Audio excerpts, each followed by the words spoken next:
बच्चे, मैं आज विभक्ति सूत्र का दूसरा भाग यानी शेष यानी कहने का अर्थ है कि इससे पहले कल मैंने विभक्ति सूत्र को शुरू किया था और बोले थे कि किसी भी प्रकार के संस्कृत में अनुवाद बनाना हो तो विभक्ति सूत्र लाभदायक होता है।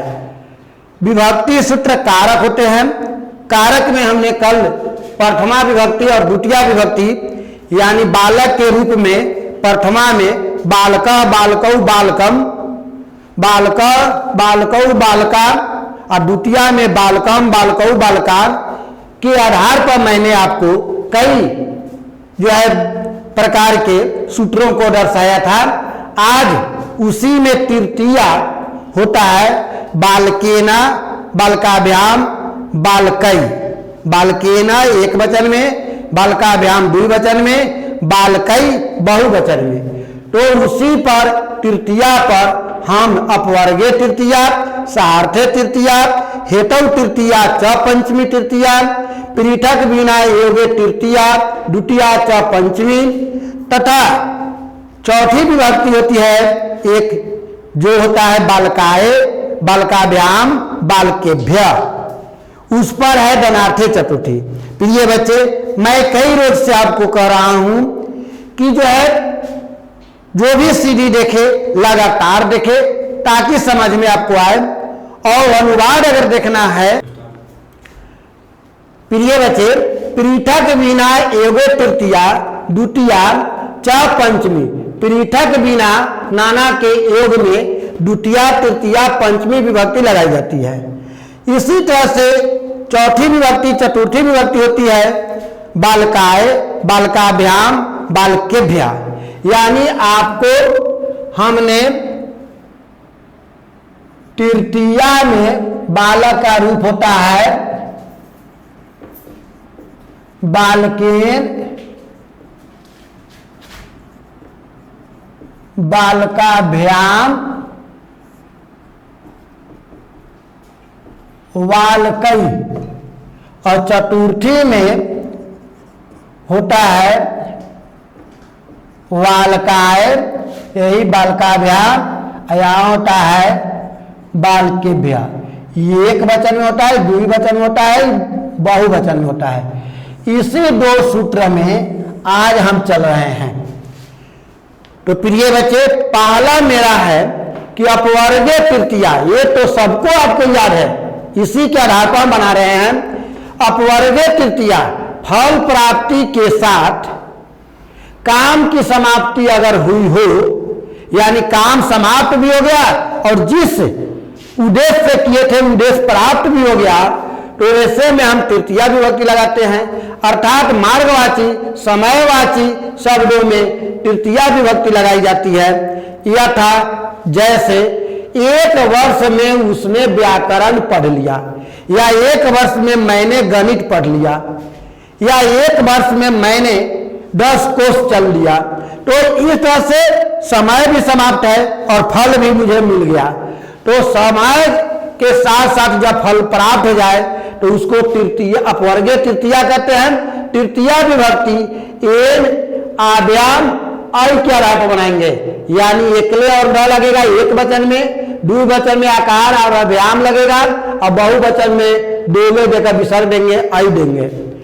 जैसे एक वर्ष में उसने व्याकरण पढ़ लिया, तो स माने उसने, वर्षेना एक वर्ष में, मतलब एक वर्ष से पढ़कर, यहां से है में लेकिन से का उच्चारण है, एक वर्ष से उसने व्याकरण जो है पढ़ा।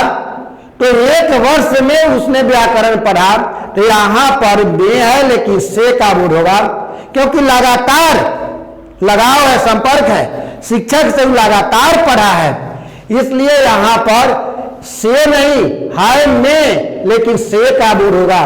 तो से का संस्कृत एकले और न होगा, तो ही वर्षेना, वर्ष से हो गया वर्षेना। व्याकरणम माने व्याकरण को, द्वितीय विभक्ति यहाँ छुपा हुआ है कि किस चीज को पढ़ा, तो व्याकरण को पढ़ा। तो को का द्वितीय विभक्ति में म लगता है, जो कल ही मैंने आपको बतलाया था। तो यहाँ म लगा। स वर्षेण व्याकरणम अपठत, उसने वर्ष भर में व्याकरण पढ़ लिया। प्रिय बच्चे, साहार्थे तृतीया, स साकम सार्धम अर्थात साथ देने वाले शब्दों में तृतीया विभक्ति लगती है, अर्थात सहायता करने वाले शब्दों में तृतीया विभक्ति लगती है। यह था पिता पुत्र के साथ जाता है, यानी पिता तो जा रहे हैं, किसके साथ? पुत्र के साथ जा रहे हैं। तो पिता के संस्कृत पिता ही होता है, पुत्र के साथ यानी उसके से माने संपर्क सूचक है, पुत्र के साथे जा रहे हैं, इसलिए पुत्रेना एन होगा और स होगा, तृतीया में से होता है। तो यहाँ के है लेकिन से का बोध होता है, तो पुत्रेना स माने साथ, गच्छति माने जाता है, स साकम सार्धम तृतीया होता है। हेतु तृतीया च पंचमी, कारण बतलाने वाले शब्दों का जब बोध हो तो उसे हम तृतीया से भी बना सकते हैं प्रिय बच्चे, और उसे जो है ना पंचमी से भी बना सकते हैं। पंचमी में आपका होता है बालकात, बालकाभ्याम, बालकेभ्य। आपको बालक का रूप याद होगा, बालकात, बालकाभ्याम, बालकेभ्य, ये सभी जो है ना आपको। तो यहां पंचमी में जैसे वह कष्ट से रोता है, तो वह कष्ट से रोता है, से का बोध होगा तो एन, और से का ही होता है आठ। तृतीया में भी से होता है, पंचमी में भी से होता है। तृतीया से का अर्थ होता है अलग होकर हो रहा है, और पंचमी से का अर्थ होता है सट कर हो रहा है। जैसे मान लीजिए कि वह किसी के कष्ट को, जैसे मान लीजिए कि हमारी माँ अगर दुख से रो रही है तो हम भर पजा के पकड़ के रोते हैं, तो वहां तृतीया से बनाएंगे, क्योंकि वहां सट कर रो रहे हैं, हमको दुख है दर्शा रहे हैं संपर्क सूचक में। और वही अगर वहां कोई है रो रहा, हम यहाँ रोएंगे उसके दुख के कारण, तो वह जो है ना पंचमी होगा। पंचमी का अर्थ होता है प्रिय बच्चे संपर्क टूटने पर यानी अलग से, और तृतीया का बोध होता है सटकर। तो यहां पर अगर आप कष्टात लिखते हैं तो इसका अर्थ हुआ कि रोने वाला कष्ट से अलग होकर हो रहा है। आप कष्टेना लिख रहे हैं तो यहां पर आपका बोध होगा कि उससे सटकर हो रहे हैं, इसलिए आपका दोनों अनुवाद सही हो जाएगा। अगर ऐसा हिंदी में है वह कष्ट से रोता है तो आप लिख सकते हैं स कष्टात रोदती, तो भी ठीक है, 100% सही है। अगर लिखते हैं आप स कष्टेना रोदती, तो भी 100% सही है, क्योंकि शिक्षक अर्थ लगाएंगे कि बच्चा समझा है, इससे का अर्थ लगाओ, इसलिए वह जो है ना एम से बनाया है।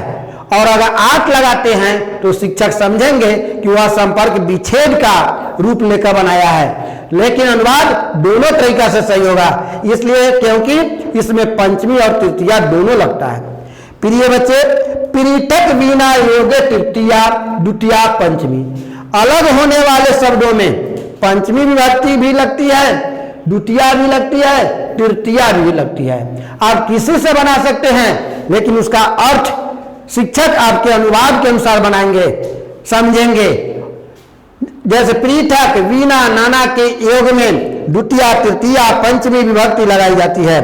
जैसे ज्ञान के बिना मोक्ष नहीं होता, तो ज्ञानम अगर लिखते हैं तो वह द्वितीया हो जाएगा, ज्ञाने न लिखते हैं तो वह तृतीया हो जाएगा, और ज्ञानात लिखते हैं तो वह पंचमी हो जाएगा। इसमें से कोई भी आप लिख सकते हैं, वीणा मोक्ष न भवति, इस तीन में से कोई आप एक ही लिखेंगे, ज्ञानम वीणा मोक्ष न भवति, या ज्ञाने न वीणा मोक्ष न भवति, या ज्ञानात वीणा मोक्ष न भवति, आपको तीनों से हो जाएगा। दानार्थे चतुर्थी, दान देने वाले शब्दों में चतुर्थी विभक्ति लगाई जाती है। यह था वह ब्राह्मणों को वस्त्र देता है। प्रिय बच्चे, जब कोई आदमी ब्राह्मण को कोई चीज दे देता है तो फिर वापस नहीं लेता। गरीब को कोई वस्तु दिया जाता है तो वापस नहीं लिया जाता। भिखमंगों को दिया जाता है तो वापस नहीं लिया जाता। लेकिन वही कपड़ा दर्जी को दिया जाएगा तो सिलवा कर लिया जाता है। वही कपड़ा धोबी को दिया जाता है तो साफ करके लिया जाता है। तो जो सामान देने के बाद फिर मेरा अधिकार है, हम कभी ना कभी ले लेंगे, वह बनेगा आपको खष्टी, यानी षष्ठी विभक्ति पर उसमें अस्य लगता है, आधा स। जो सामान देकर नहीं लेंगे, लेने वालों का हो गया, चाहे वह जला दे, चाहे वह बेच दे, चाहे वह फेंक दे, उससे आपको कोई बात नहीं। तो ऐसे अनुवाद को हम लोग दनार्थे चतुर्थी के अंतर्गत लाते हैं। जैसे दान देने वाले शब्दों में, जैसे यहाँ पर ब्राह्मण को दान दिया जा रहा है तो ब्राह्मण जो है आपको बहुवचन में है, इसलिए ब्राह्मणेभ्य हो जाएगा। बालकेभ्य के जगह पर ब्राह्मणेभ्य हो जाएगा, इसलिए इसका अनुवाद होगा वह ब्राह्मणों को वस्त्र देता है, अर्थात स ब्राह्मणेभ्य वस्त्राणि ददाति। इस तरह से प्रिय बच्चे विभक्ति सूत्र में 7 तक हम लोग बनाते हैं, सप्तमी तक होता 8 है संबोधन तक, लेकिन 7 या 8 तक जाने में 1-2 रोज लगेगा। क्योंकि आज हम लोग जो है मुख्य रूप से चतुर्थी में प्रवेश कर गए हैं। कल चतुर्थी और पंचमी समाप्त करेंगे और उसके बाद में जो है खष्टी और सप्तमी समाप्त होगा, यानी 1-2 रोज और लगेगा। भाग 5 तक जाकर आपका विभक्ति सूत्र जब समाप्त हो जाएगा और अच्छी तरह से यही सब उदाहरण आपको क्वेश्चन बैंक में मिलेगा, इसी सब पर अनुवाद भी आपको मिलेगा और इसी पर जो है ना ऑब्जेक्टिव भी मिलेगा। जैसे आपको पूछेगा बच्चे, मान लीजिए कि आपको ऑब्जेक्टिव में यही दे दे, आप वर्षसेना के नीचे आपको रेखांकित करे, आप पूछे कि वर्षसेना में वर्षसेना व्याकरणम अपठत वर्ष रेखांकित पद में कौन सी विभक्ति है, तो वर्षसेना में रेखांकित है, एकले और न है, तो देखना है एकले और न तृतीया में है, तो हम तृतीया जो है ना चेकेंगे। अगर तृतीया है, चतुर्थी है, पंचमी है, खष्टी है, 4 ऑप्शन है, तो हम जो है 100% तृतीया सीधे चेकेंगे। लेकिन अगर तृतीया में ही सब है, अपवर्गीय तृतीया, सहार्थे तृतीया, हेतु तृतीया, पृथक बिना तृतीया, तो हमको अब समझना होगा कि वर्ष जो है समयवाची है, इसलिए हम अपवर्गीय चेकेंगे। अगर यहां अगर हो पुत्रेना, यह कौन विभक्ति है इसमें, तो यहां पर हम ससाकर सार्धम के अनुसार सहार्थे तृतीया चेकेंगे। प्रिय बच्चे, अगर आपको कस्तात दे दे, इस तरह से दे दे, स कस्तात रोदती, कस्तात में कौन विभक्ति है, यानी रेखांकित पद में कौन विभक्ति है, तो आपको जो है ना पंचमी विभक्ति चेकना होगा। हेतु तृतीया, अगर कस्तेना रहेगा तो तृतीया चेकिएगा, कस्तात रहेगा तो पंचमी चेकिएगा, क्योंकि तृतीया में एकले ना है और पंचमी में आकार और त है, 8 है। इस तरह से प्रिय बच्चे, आपको संस्कृत 5 विभक्ति